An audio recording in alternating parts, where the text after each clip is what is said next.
right, so this morning, just talk a little bit about the employment number on Friday. We did a little bit of work on this in the news this weekend and talked about it briefly. What's interesting is that, yes, the good news is that we put a bunch of people back to work as the economy begins to reopen. What you would expect, right? We shut everything down. Everybody was closed. So if you just reopen anything, you're going to need to put some people back to work. So that's good news, right? We're actually getting some people back to work. Nothing wrong with that whatsoever. But we have to also just keep into context, though, a few things that tend to kind of roll under the bridge and people don't really pay attention to it. Every month, right, the economy grows in terms of the number of people, right? We have population growth. Children are being born. We've got immigration going on. All those type of things have occurred. Now, the rate of that population growth has slowed markedly over the course of the last few years in particular, right? We've had a big push against immigration by this administration, which has slowed that down. The fertility rate of Americans is dropping sharply. And, individuals just choosing not to have children, right? And at this point, right? They can't afford them. They can't support them. So they're just choosing not to have children. So our birth rate has dropped markedly in the U.S. At the same time, we've got all this going on. We've got a bunch of old boomers that are starting to die off finally, which is much to the happiness of the millennials. So they can have their jobs. But this is what's happening. So we've got a slow growth rate in population, but it's still growing. All right. The thing is, it's still growing. So every month we have new entrants into the workforce. Right. So I become of age and I've graduated college, whatever it is, and I'm now of age and I want to go into the workforce. Well, if I've never had a job before, I'm not counted as part of the labor force. We were just talking about this a second ago. How do we count the labor force? Never had a job before, never worked before. If the BLS doesn't call me as part of their survey, I'm simply just not counted. But I'm still there. And those people have to eat, right? They've got to eat. They got to pay rent. They got to do something. So, this is why social welfare programs are under strain. 1 out of 4 households, before the virus were already on some sort of social welfare. That will expand markedly over the course of the next year or so. The amount of disposable personal income that comes in from government benefits is at the highest level on record. Nearly 1/4 of all disbursable postal income is accounted for by government transfers. Social Security, Medicare, Medicaid, those type of things. That tells you the real state of the economy. Now, here's something else. So we put these people back to work. So even accounting for the 2.5 million people, or whatever it was that you want to throw out there as a number, even accounting for all those people that were hired back in May, the total job creation since 2009, in June of 2009, when we officially exited the last recession, since that point, even including May's employment gain, the number of employed persons in the United States is still negative 1.14 million people. Keep that number for a second, right? So we've wiped out all of the job gains since June of 2009. We have a negative number of jobs in the U.S. from June of 2009. But in that same time frame, we have 25.3 million people that's the increase in the working age population. So we've added, even though we have 1.14 million fewer jobs, we've added 25.3 million people to the labor force. So the labor force has expanded. And when I say labor force, I'm talking about people of eligible working age. We don't count them. So when we look at the people that are simply missing from the rolls, it's about 26.4 million people. So this explains why we have a lot of dependency on social welfare, and you have a lot of unrest, and you have a lot of anger, about the world. People are angry when they can't make ends meet. What drives an economy is full-time employment.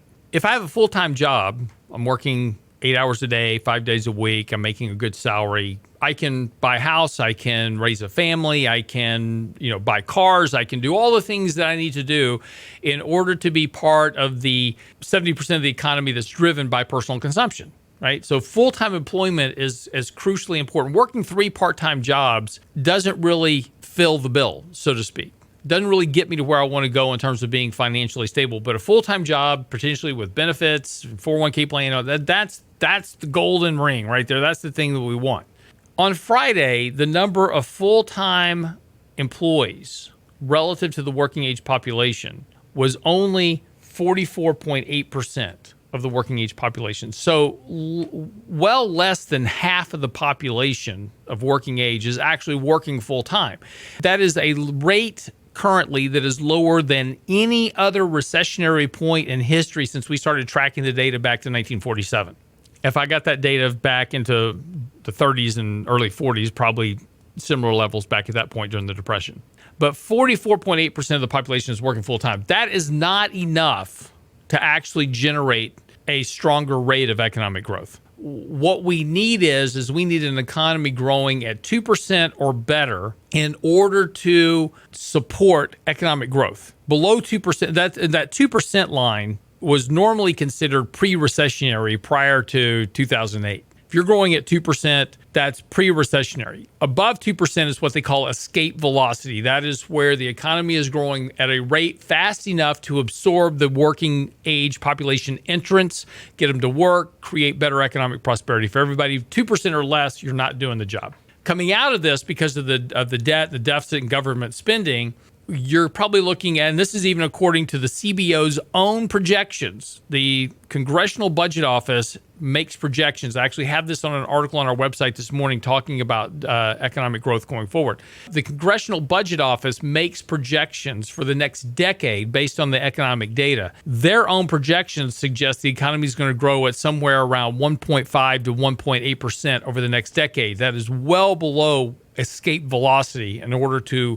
create stronger economic prosperity. Reality is because of government spending and what we're going to be doing over the next decade, the growth rate will actually be lower than that. But let's go with the CBO office for now. For the last decade in particular, since 2009, the number of small businesses being created in the economy, and we can actually go look at the data, has been on a decline. We're not creating as many small businesses as we used to. A lot of reasons for that.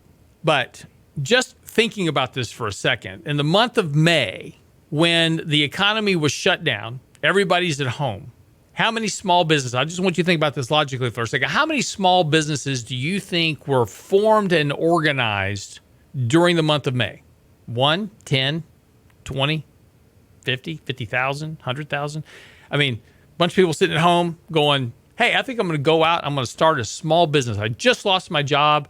I'm going to go out and start a small business. The economy shut down. How many small businesses, logically, do you think were created in the month of May? It's an important question because the Bureau of Labor Statistics every month adds jobs to the employment roll based upon what they think, it's a guess, what they call their birth-death adjustment. It's the number of businesses that were created versus the number of businesses that were shut down. Bankruptcies right now have soared 48% in the month of May. Businesses that are filing bankruptcy, going out of business because the economy's been shut down.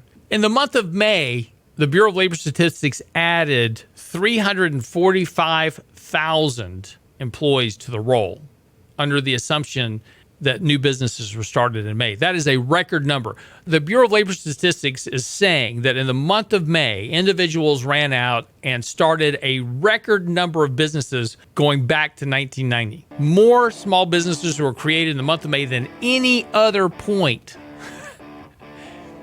since 1990.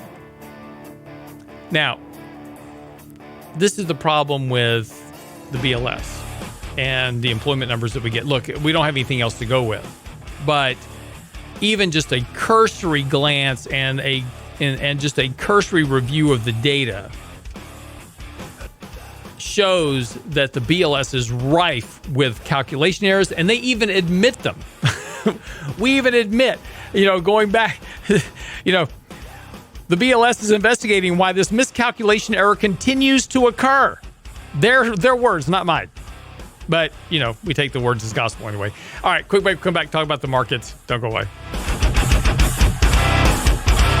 People say, yeah. Got questions for Lance later? Ask now at realinvestmentadvice.com.